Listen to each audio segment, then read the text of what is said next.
Alright, I don't know how well this video is going to come out. I'm not using a tripod. I have a very rigged picture here.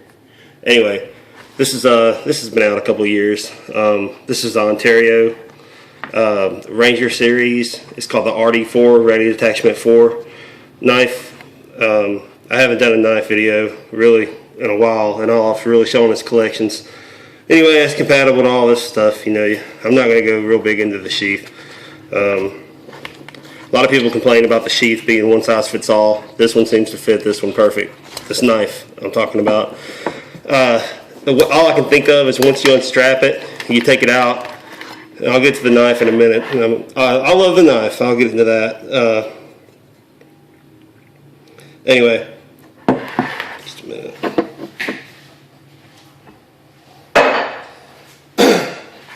The sheath, it's just got a plastic insert here, and it looks like it's like a 1/4 inch thick already. So if you have anything that's like 1/8 inch thick or something smaller than that, it can rattle. And that's the basic grievances I've seen online against the Ontario Ranger series or the Rat series and stuff is not the Essie. Essie took over, you know, all of you know that. They took over the Rat series.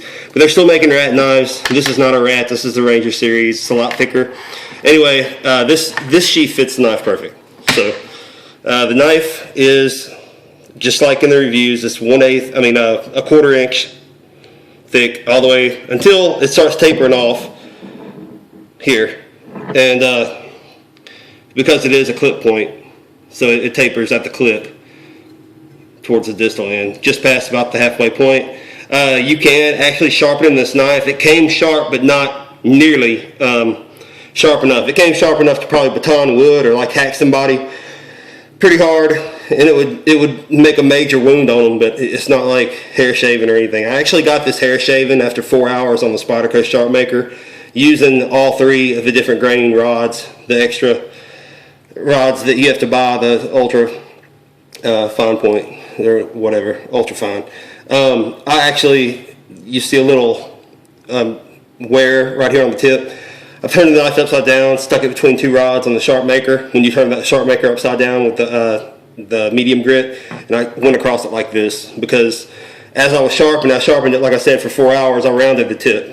Barely. I mean, this steel is very, very, it's the toughest steel, more than S30V and more than 154 CM, which is, or CPM 154, Benchmade's most common steel they use. I haven't tried D2 yet, so I don't know if this is tough. This is 5160 spring steel. They say they use it in tire shocks, whatever. I don't know that for sure. I just know that it's really tough, and it does actually take an egg. It just takes a really long time to get it. I'm sure the Essie knives, they're made of 1095, and the Rat series and the Ontario are made of 1095 high carbon steel. All of them have baked on finish. You know, the Essie, I see a lot of reviews of people talking about, you know, the Essie knives. Oh, you got to keep them oiled and all this kind of stuff. I have 4 or 5 1095 carbon steel knives in my collection, and I've never oiled any fixed blade knife. I've never had to. They have the coating, and they say the edge will actually rust. I don't see that. I live in Louisiana, and it's very humid here. Usually it's 90 to 100% year-round. I do keep them in the house. I don't keep them in my car very often, and I definitely don't keep them just sitting outside, especially without a sheath on them. But anyway, it's black micarta grips. It's canvas micarta. It's a good grip. It's a solid knife. You see my hand, my fingers don't even touch the other side of my palm. I have medium-sized hands. I don't know. It's about 7.5 inches in length from middle finger to the end of the palm. And my hand fits it. I mean, it's a huge handle, but it's a beefy knife. It's 14.7 ounces. I didn't weigh it on a scale. I don't have all those dynamics. I'm just going by what the computer says and all that kind of stuff. But anyway, I really like it, and the way I sharpened it was to hold on to the jimping here to get more control because it's such a long, I think it's 4.5 inch cutting edge, and maybe it's 4.5 inch blade and a 4 inch cutting edge. Anyway, I don't remember exactly, and I'm not fixing to measure it. But I just wanted to show y'all, you know, this was $69 and some change on Ontario Knife Supply in Shreveport. They have the same knife for $87 and some change on knifeworks.com, which is my favorite site to order from.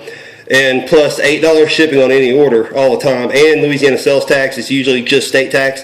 It's usually anytime you buy from a place in Louisiana, they're going to charge you the sales tax. And on Ontario, this one ended up being $87 and some change. After freight, they charged me $12 freight and about $4 tax, something like that, which is about right. But anyway, for $87, I mean, you're getting a $150 knife. So it would be awesome for batoning. I would take this over any knife, but there's one I can bring out real quick. Let's stand this one up, if it'll stand up. Try it backwards. Let's see the full length compared to a skull can, which the skull can in front of it's going to make it look smaller because it's more proximal to the camera. But anyway, I mean, it's a good size knife, but it's not too long. That's what I like about it. Compared to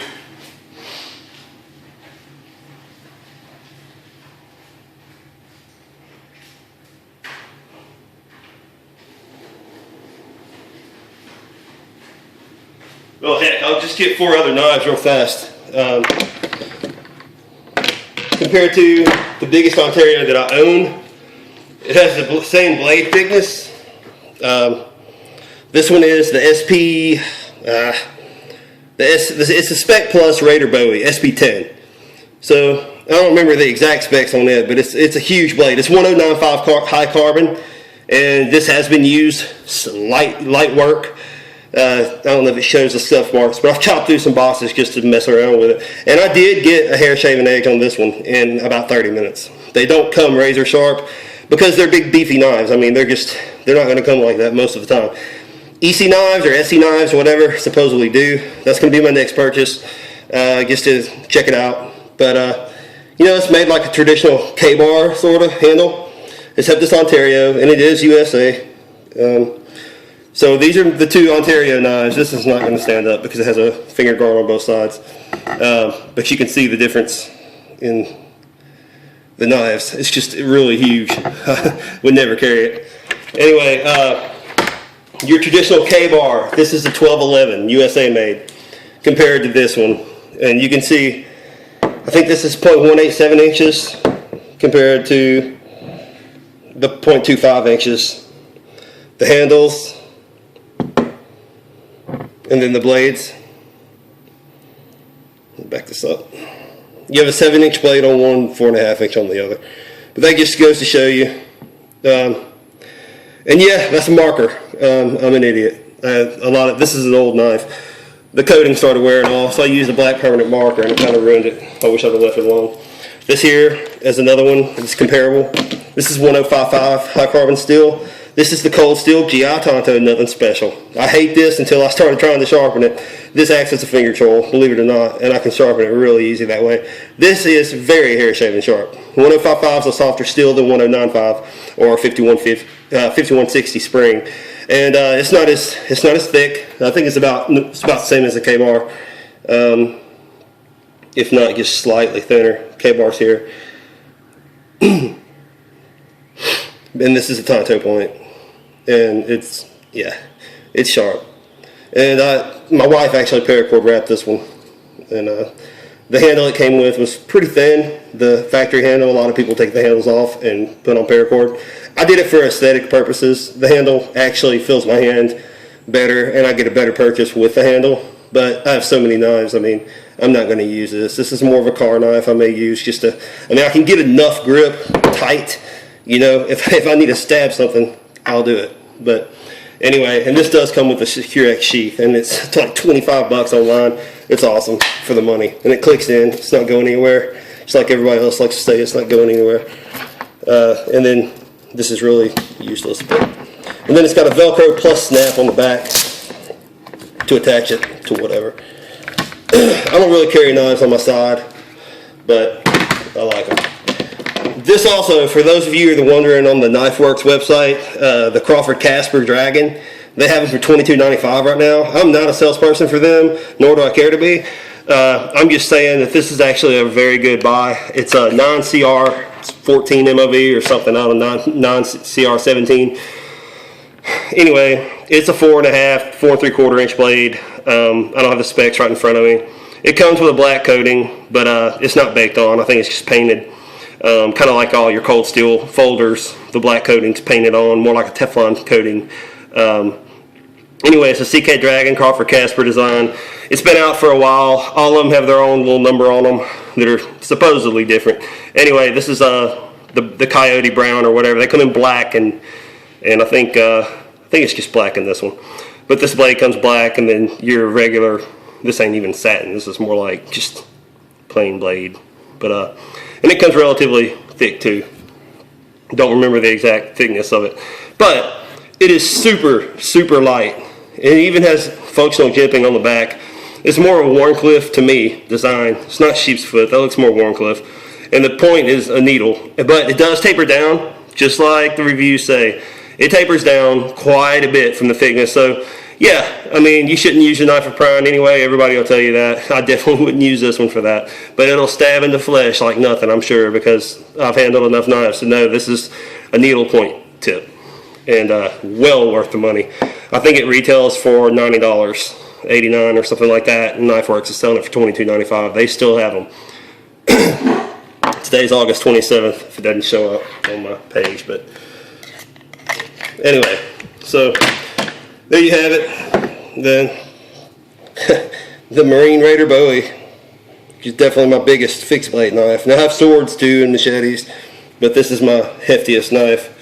And it comes with the sheath's alright. It's bulky.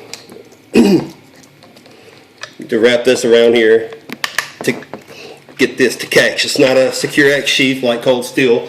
This actually is similar to the Secure X, back to the Crawford Casper Dragon. It's like a Secure X sheath. You have to push off, but it doesn't secure it. This one rattles just a little bit. It doesn't secure it. Barely. I mean, barely rattles. But I wouldn't just sit here and shake it because it would probably fall out. It doesn't. It just feels flimsier than cold steel Secure X. I don't know if you can read that, but all of them are called Secure X sheaths for their fixed blades, and I love them. I've never had a problem out of them. Of course, I don't put extreme use to them either. All right, and so back to the Ontario. Yeah, it's a bulky sheath and everything. It's made for, I guess, Army Rangers is what they designed it for. And right here it says OKC, Ontario Knife Company, and the Ranger Series, RD4. I want to get another one of these. They also make them in a Bushman series. They're exactly like this with the canvas. You can also get them in orange G10, but it is discontinued. They have a Bushman series that have the RD4, the Afghan, the RD6, the RD7, the RD9, all these different RD models that are made thick like this with the 1/4 inch steel. They make them with the I think it's 1.87 inches, which is the same as your K-bar here. It's a little thinner still, and I'm not sure. I don't remember if they use I think they use 1095, but they may use 5160 in it. Anyway, they're like 20 or 30% cheaper to get those models, just because they're a little thinner. But they'd be easier to handle. But they're probably going to come with the same sheath. And like I said at the beginning of the video, this, if it is one size fits all, it fits the 1/4 inch. But if you got thinner in here, it will rattle and probably rub your blade somewhat and cause it to dull if you carry it on yourself often. Anyway, thanks for watching, and we'll see you next time.